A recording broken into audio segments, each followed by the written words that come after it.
Salamlayıram hər birinizi yeni mövzu izahatımızdan. Bugün sizinlə birlikdə biz danışacağıq Azərbaycanda azadlıq mübarizəsi, Xürrəmlər hərəkatı. Ümumiyyətlə 8-ci əsrə daxil olduğumuz müddətdə artıq belə baxırıq 8-ci əsrin ortalarından Əməvilərə və daha sonra onları əvəz edən Abbasilər sülaləsinə qarşı Azərbaycan daxil olmaqla Ərəb xilafətinin müxtəlif bölgələrində üsyanlar baş qaldırır. Üsyanların əsas baş verməsinin səbəbi təbii ki, bütün dövrlər üçün eyni səbəblər, vergilərin ağırlığı və həmçinin məmur özbaşınalığı olaraq götürülür. Və Azərbaycanda da o dövrdə Azərbaycan əhalisinin Ərəb xilafətinə qarşı üsyan qaldırmasının ən əsas səbəbi vergilərin ağırlığı, məmurların özbaşınalığı, yerli feodallarımızın hüquq və imtiyazlarının əllərindən alınması və ərəblərin Azərbaycana yeritdiyi köçürmə siyasəti. Bu 4 əsas səbəb o dövrdə ərəblərin hakimiyyətinə qarşı Azərbaycanda üsyanın baş verməsinə səbəb olacaqdır. Tamam. İlk üsyan neçənci ildə başlayıb? Bu hansı üsyandır?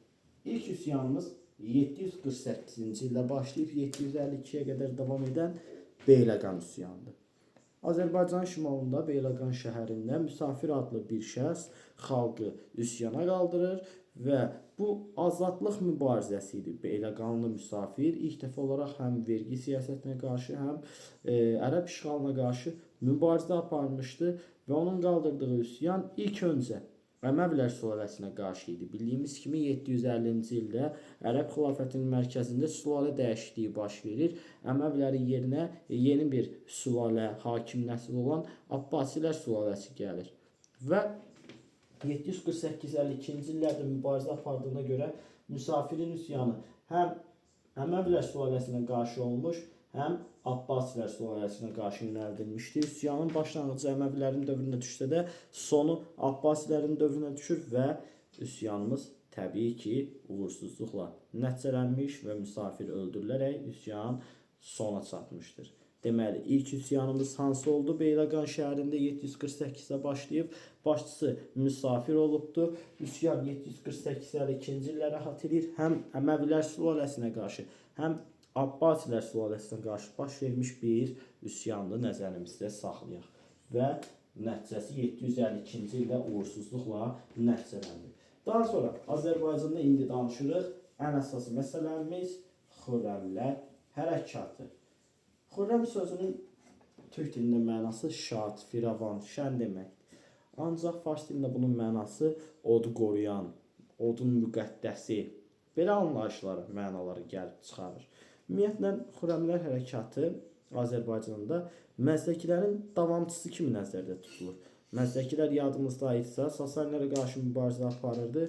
Onlar istəyirdilər ki, əhali arasında sosial bərabərlik yaratsınlar. Məzdəkin əsas ideologiyası oydu ki, əmlak bərabərliyi olsun. İnsanlar varlı, kasıb, belə kəskin sosial təbəqələrə, varlı sinifə, aşağı sinifə bölünməsin. Babəkilərin, ümumiyyətlə, düzgün deyək, hələ ki, Babəkdən danışmırıq. Xürrəmlərin də ən əsas istəkləri, məqsədləri bundan ibarət idi ki, insanlar arasında bərabərlik yaratsınlar. Bütün naz nemətlər insanlar arasında bərabər bölünsün. Əmlak bərabərliyini tələb edirdilər. Bu, Xürrəmlər hərəkatının məzdəkilərdən oxşar cəhətidir. Ancaq Xürrəmlər həmçinin azadlıq mübarizəsi aparırdılar.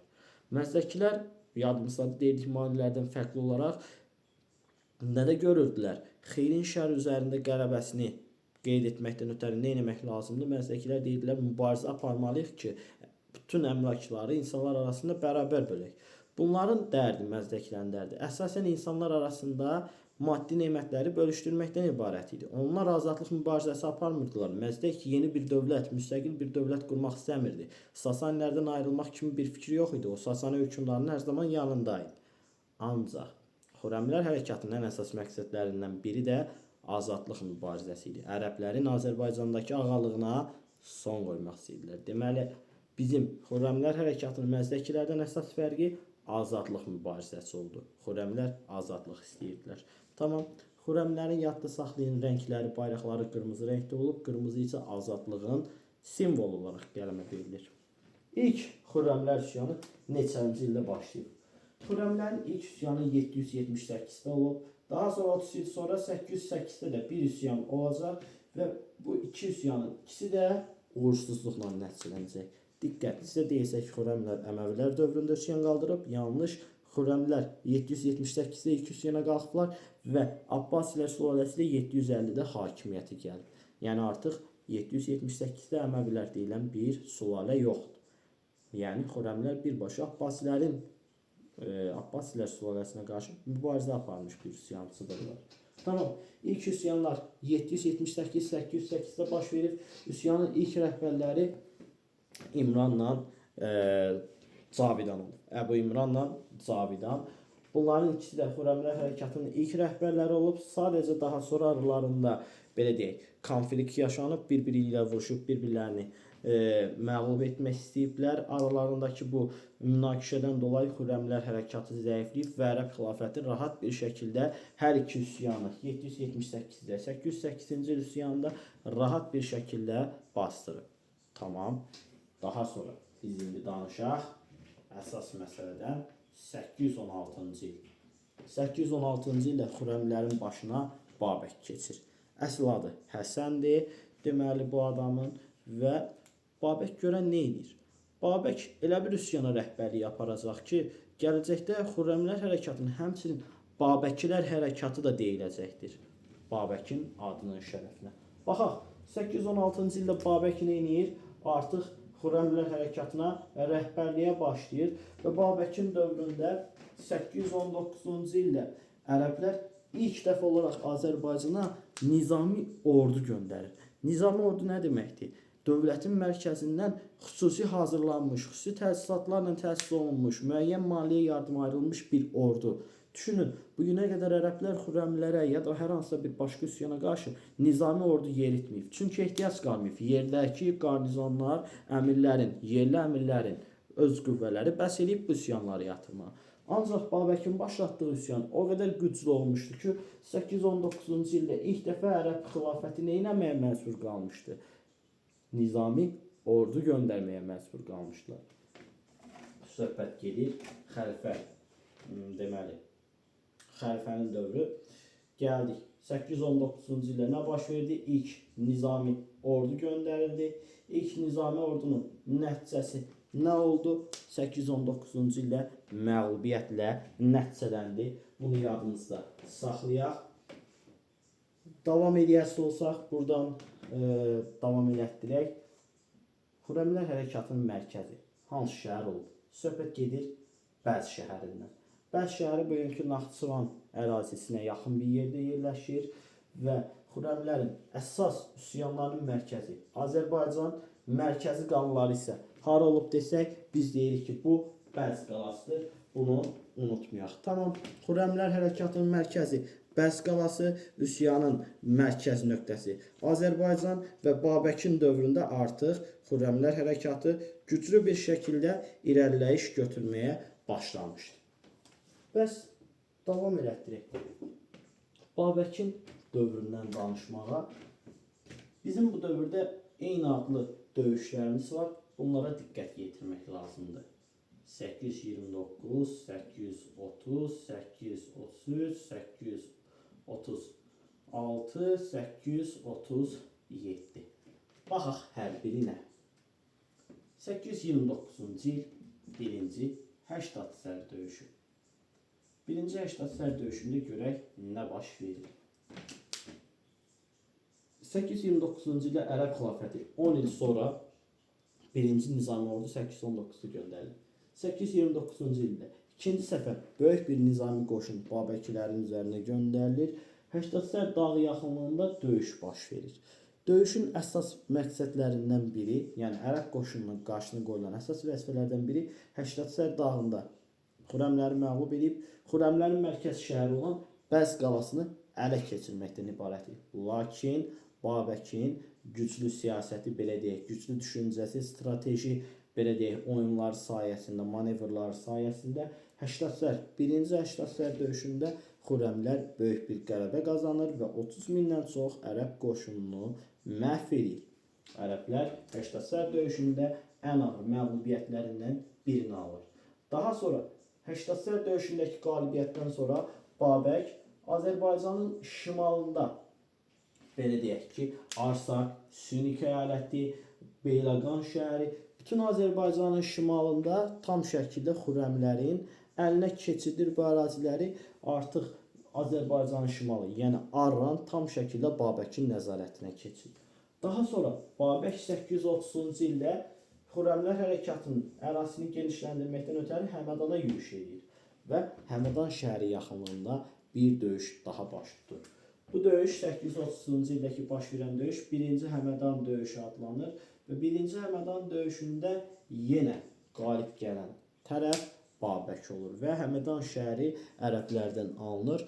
Babək hərəkatının üzəri Həmədan şəhərini tutaraq Azərbaycanın cənubuna da böyük bir şəkildə üsyanı genişləndirməyə nail olurlar. Ümumiyyətlə, Xürrəmlər hərəkatının bu ilk dövrdə qalib gəlməsinin əsas səbəblərindən biri Xürrəmlər hərəkatına sadəcə belə deyək, kəndlərin qoşulması, yalnız yoxsulların qoşulması deyil. Həmçinin o dövrdə müstəqillik arzu edən bir çox Azərbaycan feodalları da Babəki dəstəkləyirdi və onun ordusunda iştirak edirdilər. Vəziyyət o yerə gəlib çatmışdı ki, artıq xəlifə gördü ki, Babəki durdurmağın mənası yoxdur. Yəni artıq onu durdurmaq üçün nə etmək lazımdır? Daha ciddi hazırlaşmaq lazımdır və xəlifə Əl-Məmun nə etdi? 830-cu ildə gördü ki, artıq bu qarşısı alınmayacaq bir qüvvədədir Babək.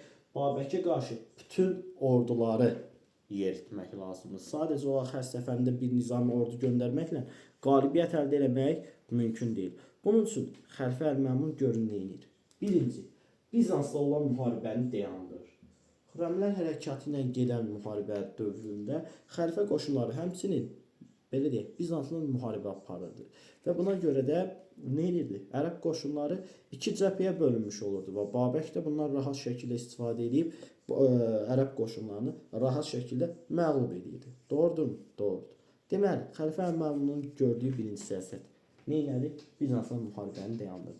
Daha sonra bütün qüvvələri cəmlədi Xürrəmlərə qarşı və daha güclü, nizami bir ordu yaratdı. Hər səfərində nizami ordu göndərdi. Bu səfər Bizansdan gətirdiyi qüvvələr hesabına ərəb qoşunu sayını daha da artırdı, daha güclü təchiz olunmuş bir ordu yaratdı və diqqət. Xəlifə Əl-Məmunun bu qədər gördüyü görək işlərin axırı necə olacaq?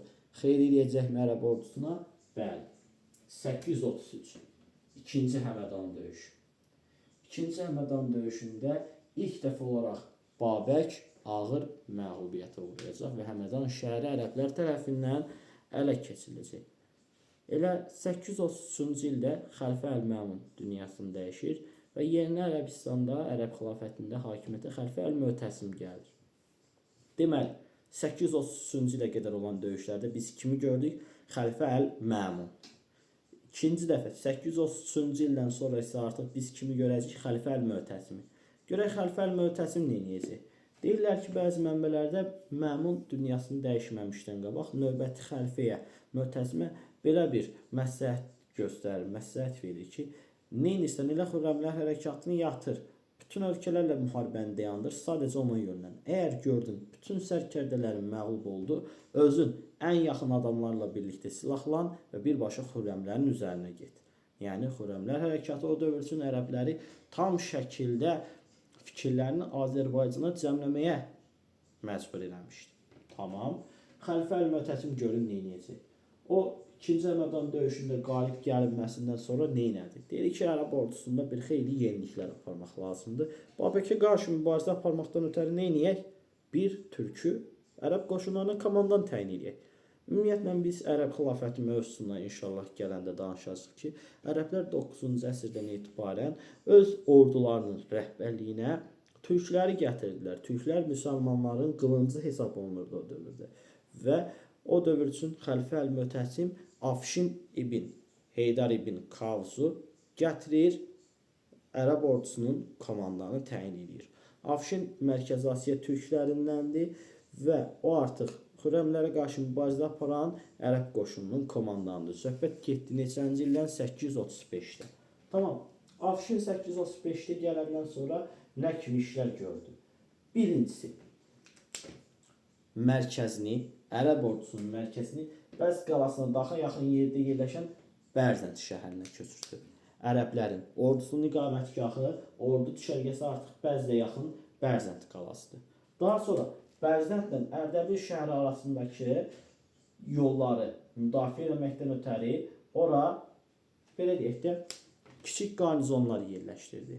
Axı ordunu davamlı şəkildə saxlamaqdan ötəri pul göndərmək lazımdır. Bundan başqa yemək, ərzaq, azuqə göndərmək lazımdır. Babəkilər nə edirdilər Xürrəmlər?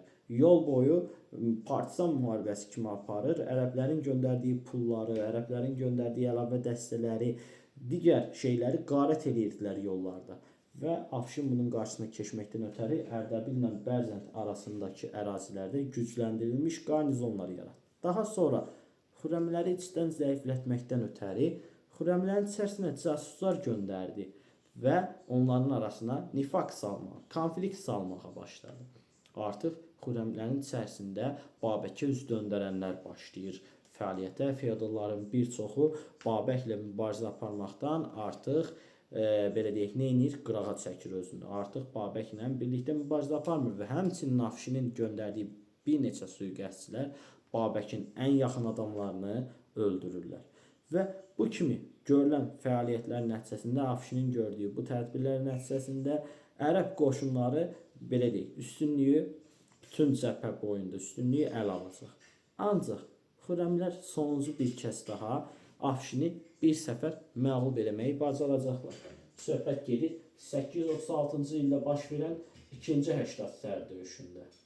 2-ci Həştad səhər döyüşündə Babəkin strateji əhəmiyyətli manevrlar etməsi nəticəsində müharibədə qalib gələn tərəf Babək olur və ərəblər bir çox itki verirlər. Ancaq buna baxmayaraq artıq Afşin ərəb ordusunu gücləndirib və 837-ci ildə böyük bir ordu ilə gəlib Bəz qalasını mühasirə edir. Bəz qalası 837 mühasirəyə alınır və bu zaman Babəkin bir məşhur sözü var, ifadəsi: 40 il miskin qul kimi yaşamaqdansa bir gün ağa kimi yaşamaq daha yaxşıdır. Bu ifadəni elə orada Bəz qalasının mühasirəsində Afşin Babəkə məktub göndərir. Deyir, gəl təslim ol. Ərəblərin Babəki təslim olmaqda əsas məqsədi bundan ibarət idi ki, Babək kimi güclü bir sərkərdədən Bizansa qarşı aparılacaq gələcək müharibələrdə istifadə eləsinlər. Bu məktubu görən Babəkin oğlu bəs atasına deyir ki, ata, mübarizə aparmanın mənası yoxdur. Gəl elə İslam dinini qəbul edək, Bizansa qarşı mübarizə aparaq. Ancaq Babək orada deyir ki, sən mənim oğlum deyilsən. Çünki əgər sən həqiqətən mənim oğlum olsaydın, mənim insanlar arasında hökmdar kimi tanınacağımı bilərdin. Ancaq artıq sən mənim oğlum deyilsən. Çünki sən bunu anlamırsan ki, 40 il miskin qul kimi yaşamaqdansa bir gün ağa kimi yaşamaq daha yaxşıdır. Və Babək bu təklifi rədd edir. 837-ci ildə ağır mancanaqlardan, mancanaq bilirikdə yəqin ki nədir? Böyük qaya parçalarını, yanan maddələri qala divarlarına atmaqdan, qala divarlarını dağıtmaqdan ötəri istifadə olunan müharibə qurğuları alətləridir. Ərəblər Bəz qalasını məhv etməkdən ötəri məhz mancanaqlardan da istifadə edir və güclü ərəb ordusu 837-ci ildə Bəz qalasını tutur. Babək gizli yollar vasitəsilə qaçır Azərbaycanın şimalına doğru Sünik vilayətinə və deyirik, Babəkin Bəz qalasında axıra qədər döyüşməməsinin səbəbi nə idi? Nəyə görə? Nə yaxşı qaçdı getdi? Səbəbi Bizansa keçid eləmək istəyirdi o Azərbaycanın şimalından və Bizans imperatorundan alacaqları qüvvə vasitəsilə yenidən üsyanı, Xürrəmlər hərəkatını davam etdirmək istəyirdi. Ancaq üsyanın sonu xəyanət nəticəsində başa çatacaq. Niyə? O dövrdə Babəkin köhnə dostlarından olan Səhl ibn Sumbat, bu Alban knyazlarından biridir. Sünikin, bugünkü Zəngəzur, elə bil ki, mahalının hökmdarıdır. O Babəki əsir alır və onu Afşinə təhvil verir. Babəkin keçmiş dostu ona xəyanət edir və xəyanət nəticəsində Babək ərəblərə əsir düşür. Afşin sonuncu dəfə ondan nə istədiyini soruşur. Sonuncu istəyin nədir? Babək isə deyir ki, Azərbaycandan aparmamışdan qabaq məni sonuncu dəfə Bəz qalasını görməyə icazə ver.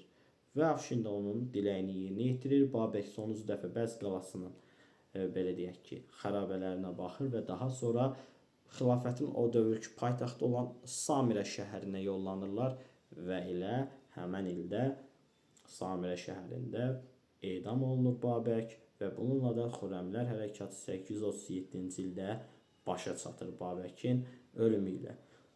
Xürrəmlər hərəkatının nəticəsi nədən ibarət oldu? Ümumiyyətlə Azərbaycan üçün, ümumiyyətlə Ərəb xilafəti üçün.